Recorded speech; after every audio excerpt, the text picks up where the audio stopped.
Buenas, ¿cómo están? Tomando café. Buenos días.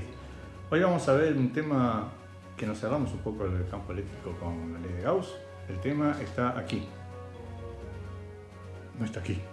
¿Y ahora? Ahora sí, el tema está acá. Lo dije que venía acá. Tenemos que estudiar el campo eléctrico creado por una carga puntual. Obviamente, el primer detalle importante es un caso particular de la ley de Gauss. Bien, ¿qué significa eso? Que tenemos que considerar una superficie cerrada. A esta altura ya saben cuál es la superficie cerrada porque leyeron las preguntas que les puse hace un ratito, las que venían antes de este video. Por lo tanto, si respondí a esa pregunta, dijeron obviamente la superficie cerrada va a ser una esfera. Lo cual es lógico si uno piensa en lo que es una carga puntual. Pero eso no es una preguntita. ¿Qué quiere decir que sea una carga puntual? Un poquito rápido, no es para tanto. Sí, una carga puntual quiere decir que es una carga eléctrica parecida a un punto. Los puntos existen. Contestaron las preguntitas que les puse recién. Obviamente estamos considerando un cuerpito que tiene un tamaño muy pequeñito. Este es un tamaño pequeñito. Este es un tamaño pequeñito. Bueno, eso ya sabemos a esta altura que es relativo. Posiblemente, si yo lo pongo aquí, esto es un cuerpo chiquitito. Si yo considero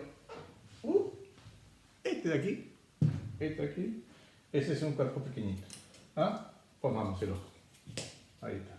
Ojo, mira. Cuerpo puntual. Eso es un cuerpo puntual. Para nuestro caso va a ser un cuerpo puntual. O sea, un cuerpo que no tiene dimensiones, que es muy pequeño, que no tiene ni ancho, ni alto, ¿verdad? De que si, por ejemplo, está rotando, no lo sabemos, porque es un cuerpo puntual, ¿no? Es un punto, ¿no? La pregunta que viene ahora es, ¿cómo estudiamos un campo eléctrico creado por una carga puntual? Primero, muy importante, ¿qué información tenemos del campo eléctrico creado por esa carga puntual?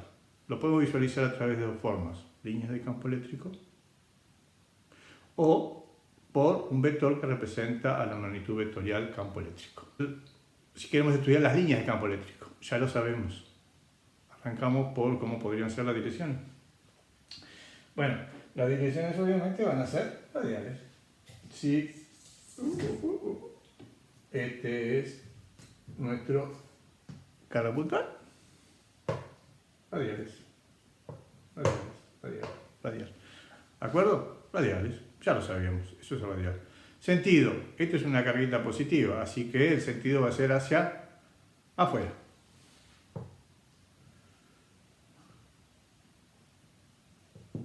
Recuerden que es en 3D, ¿verdad?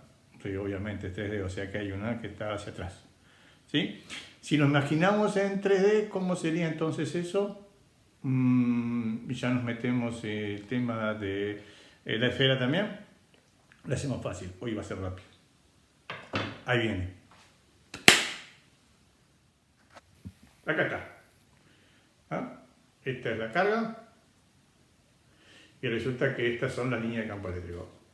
La física está en todos lados. ¿Sí? Obviamente yo acá representé solo un semiplano, ¿verdad? Necesitamos hacer otro así. Bien. Si la carguita es positiva, eso quiere decir que la línea de campo eléctrico entonces tiene que ser hacia afuera. Muy bien. Vamos a representarlo hacia afuera. Ahí viene. Acá está. Línea de campo. Línea de campo. ¿Vale? Acá estoy indicando el sentido de las líneas de campo. Aquí, a ver. ¿Sí? ¿Se ve? ¿Sí? ¿Se ve? Sentido de la línea de campo. No es una magnitud vectorial. Por lo tanto, el tamaño no me está dando para nada idea de cosas. Un detalle importante. Tenemos dirección, tenemos sentido, tenemos cómo son las líneas de campo eléctrico. Tenemos que a medida que se va alejando uno de la carga puntual, ¿qué va a suceder? Como ya hemos visto, la cantidad de líneas que cruzan una superficie son cada vez menor. ¿Eso qué nos está diciendo? Que el campo eléctrico es más chico. ¿Sí? Así que el problema que tenemos con la línea de campo eléctrico, en definitiva, es ninguno. Sabemos cómo es. Hacemos un corte así, lo cortamos así, o dicho de otra forma, si lo viéramos así. Bueno, acá vamos a hacer un corte. Ahí está. Acá está. El corte. ¿Sí? ¿Qué es lo que tenemos representado ahí? En rojo. Los vectores que representan la magnitud vectorial del campo eléctrico. O sea, traducido al castellano chiquitito, Resumiendo, el campo eléctrico. ¿Qué sabemos de ese campo eléctrico? Sabemos la dirección radial, sentido, hacia afuera. Sabemos de que a la medida que nos alejamos, el campo eléctrico cada vez es más chico. Obviamente, si nos acercamos, el campo eléctrico es más grande. Y si estamos todos a igual distancia, o sea, en la misma posición con respecto a la carga eléctrica, obviamente el módulo del campo eléctrico es igual. En este caso, si ustedes observan, el módulo del campo eléctrico es igual porque están aproximadamente todos a igual posición con respecto a la carga puntual central. ¿Sí? O sea, ¿qué es lo que nos falta del módulo? ¿Cómo calcularlo? Si sabemos cómo calcularlo, sabemos todo lo del campo eléctrico. Voy a anotar esto que acabo así.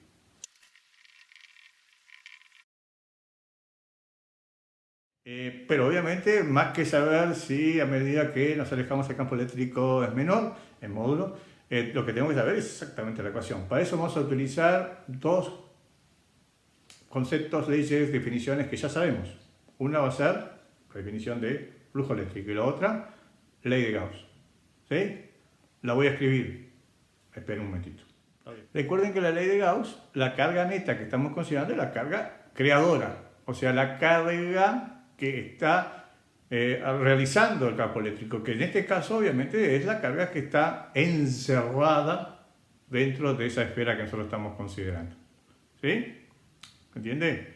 No es la que recibe, la que sufre, sobre la cual se realiza la fuerza a través del campo eléctrico. Esta es la creadora. Ve el primer video.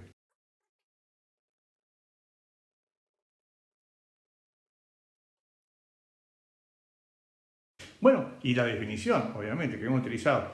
Esta definición, campo eléctrico, módulo por módulo área por coseno de alfa, hoy hay algunas cosas para que podamos hacerlo. Primer detalle importante, la de arriba, la de Gauss, habla del flujo eléctrico neto. En este caso no tiene por qué ser esta ecuación para el flujo eléctrico neto, no lo es. Por lo tanto, lo que tenemos que hacer para poder aplicarlo es ver cuál es el inconveniente. El primer inconveniente que tenemos, si ustedes se fijan, es que obviamente la superficie es curva. Por lo tanto, lo que vamos a hacer es dividirlo en muchos cuadraditos chiquititos. Entonces vamos a averiguar el flujo para cada uno de esos cuadraditos. ¿Se entiende? El flujo para cada uno de esos cuadraditos, o sea, para pequeñas superficies.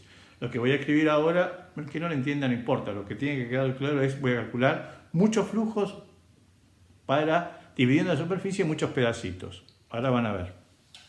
No voy a hacer nada especial. Lo que hice fue esto. Lo dividí en muchos pedacitos. Entonces, ¿qué hago? Calcular el flujo para cada uno de los pedacitos. ¿Sí? ¿Cómo va a ser el flujo para cada uno de estos pedacitos? ¿Cómo va a ser el flujo de cada pedacito con el flujo neto, que es el que me interesa a mí? Ahí viene. Arrancamos primero por el flujo neto, que es más fácil.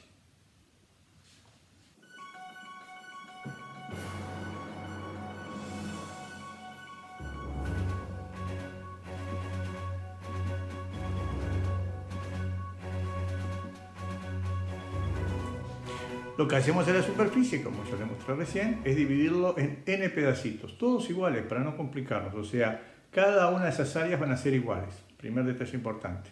Vamos a estar a la misma distancia, ¿eso qué quiere decir? Que el módulo del campo eléctrico es igual. Y, detalle importante, si ustedes observan, en la figura, el campo eléctrico es hacia afuera, el vector que representa la superficie también es hacia afuera, eso quiere decir que el ángulo que se forma es 0. Por lo tanto, cada uno de estos flujos va a tener siempre una condición. El campo eléctrico 1 es igual al campo eléctrico 2 en módulo es igual al campo eléctrico n. Igual radio, la RF de radio. ¿Sí? El área 1, que es muy chiquitita, más el área 2, el área 1, el área 2, el área n, son todas iguales. Segunda condición. Y tercera condición, como ustedes habrán visto, siempre en todos los cálculos, alfa 1, alfa 2, alfa 3, alfa n, es igual a 0 grados y el coseno de 0 grado es igual a 1. Todo esto nos lleva ¿Cómo calculamos el flujo para cada uno? El flujo eléctrico 1 es igual al área 1 por el campo eléctrico 1 por el coseno de alfa 1. Esto es igual a 1. Y acá, como son todos iguales, puedo poner que el flujo eléctrico 1 es igual al área, esa chiquitita, cuadradito chiquitito, no es el área total. ¿Ah? El área de cada cuadrado chico por el campo eléctrico. ¿De acuerdo? Y el flujo eléctrico 2 va a ser igual, y el n va a ser igual. No lo voy a escribir todo, lo voy a poner acá, que el flujo eléctrico n va a ser A por campo eléctrico. Vengo para acá. Ahora miren. Flujo eléctrico neto es igual a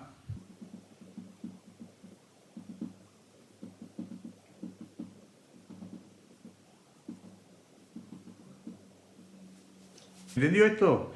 Entonces, todos los flujos eléctricos, lo hicimos a propósito, son todos iguales, porque el campo eléctrico es igual porque está igual al radio, los cuadraditos son iguales y son chiquititos, y el ángulo siempre, a propósito, es de 0 grados y el coseno de 0 grados es 1. Y dado que todos los flujos son iguales, entonces yo puedo escribir que el flujo eléctrico neto, pero estos son todos sumandos iguales, o sea que esto va a ser campo eléctrico por área, y todas las veces que se repite. ¿Cuántas veces vamos a multiplicar ese factor? Y depende de cuántos cuadraditos dividimos a la esfera. En este caso lo dividimos en n. Por lo tanto va a ser n por todo eso, por lo que acabamos de obtener. Pero razonemos un poquitito más, avanzo, ¿no? Me permito avanzar. Si yo tengo n cuadraditos y los sumo todos, lo que voy a tener es toda la superficie. ¿Se entiende? Bien. Entonces este, en definitiva, de aquí, es el área de la superficie de la esfera. Por lo tanto, flujo eléctrico neto va a ser igual al campo eléctrico en ese lugar, vamos a determinar la distancia R, por 4 pi R cuadrado. ¿Sí? Porque ustedes averiguaron, la superficie de la esfera se calcula de esta forma, 4 pi por R cuadrado. Lo voy a recuadrar. Pero a su vez,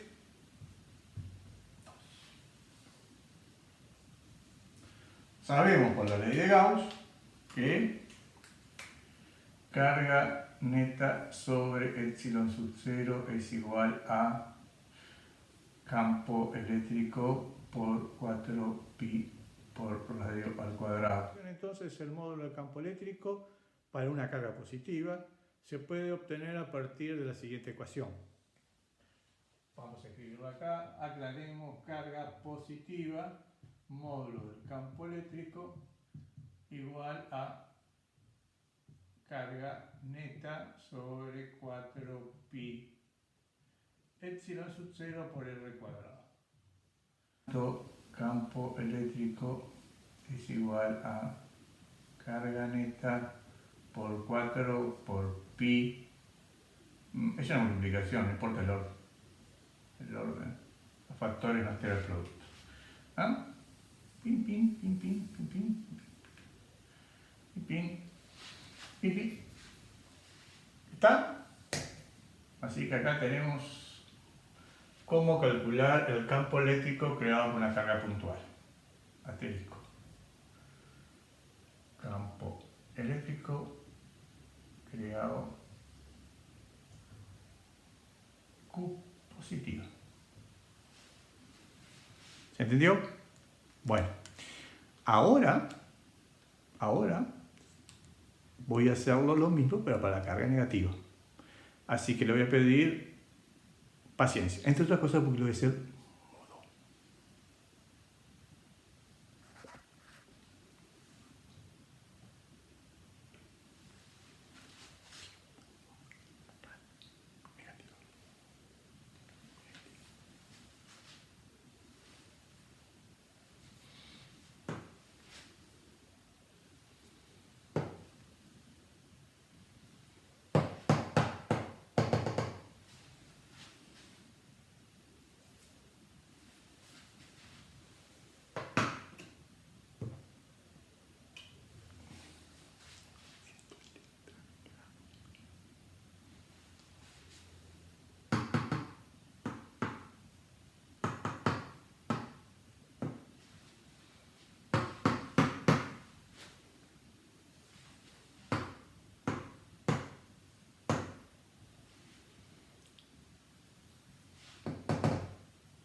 Por lo que hemos deducido antes, si pongo una carga negativa en vez de una positiva, negativa en vez de positiva, la única diferencia es que aquí va a quedar el signo de menos.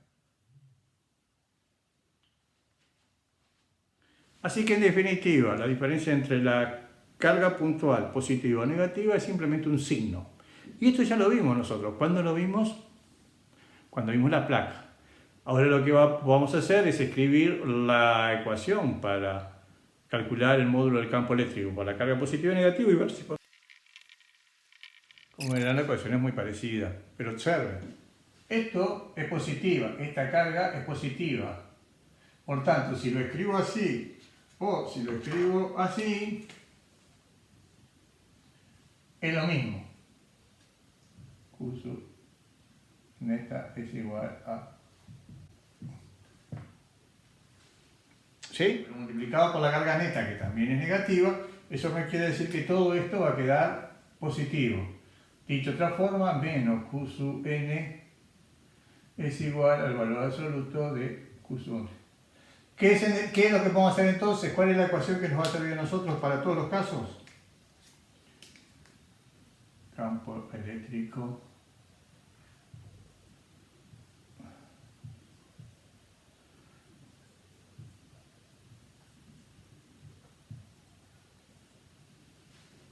¿de acuerdo? ¿Sí? Obviamente acá no nos interesa qué signo tiene la carga neta. Nos interesa el signo de la carga para saber el sentido del campo eléctrico, pero no para saber el módulo. ¿Bien? Es igual que con la placa. El signo de densidad superficial nos dice cuál es el sentido del campo eléctrico. Acá el signo de la carga eléctrica nos va a decir para dónde es el campo eléctrico, o sea, el sentido del campo eléctrico, y por lo tanto no es importante para el módulo. Vamos bien, ¿entiende? Perfecto. Esta es la ecuación. En esta ecuación, carga neta, esta es la carga encerrada dentro de esa esfera gaussiana que nosotros definimos. No tiene sentido ponerle neta, así que esto se ve acá. ¿Tiene que ser constante la carga neta? Sí, en ese problema sí, pero en todos los problemas tiene que ser igual. No, puede variar. Esto es el radio. ¿El radio es constante? No, es variable. Yo puedo estar más cerca o más lejos de esa carga puntual que estoy considerando la creadora del campo eléctrico. A medida que estoy más cerca, el módulo del campo eléctrico es mayor. A medida que me alejo, el módulo del campo eléctrico es menor. ¿Ah? O sea, en círculos estoy indicando lo que es variable. Todo esto es constante. 4 pi y epsilon sub 0. Esto es constante. ¿Sí? ¿Se entiende? Bueno, por eso esta ecuación se la divide a veces en dos fracciones. Escuela. Una con la parte constante y otra que no es la parte constante. Vamos a escribirla para mostrarles cómo se dice. Esta es la ecuación que ustedes van a ver. ¿Les gustan las matemáticas? ¿Les gustan las matemáticas? Lo vamos a escribir más chico. Siendo K igual a 1 sobre 4 pi epsilon sub 0. ¿Puede averiguar cuánto vale K? Lo saben. Puede saber cuáles son las unidades de K. Y una de las cosas que van a hacer entonces es averiguar cuánto vale K, y van a averiguar cómo se llama K, y que no es Clay. Y a su vez me van a decir en qué unidades tiene, y a su vez me van a decir si todo eso queda en las unidades de campo eléctrico que son exacto. Ya está. Ahora hacer problemas. En la próxima diapositiva les voy a mostrar qué problemas hay que hacer para la próxima semana.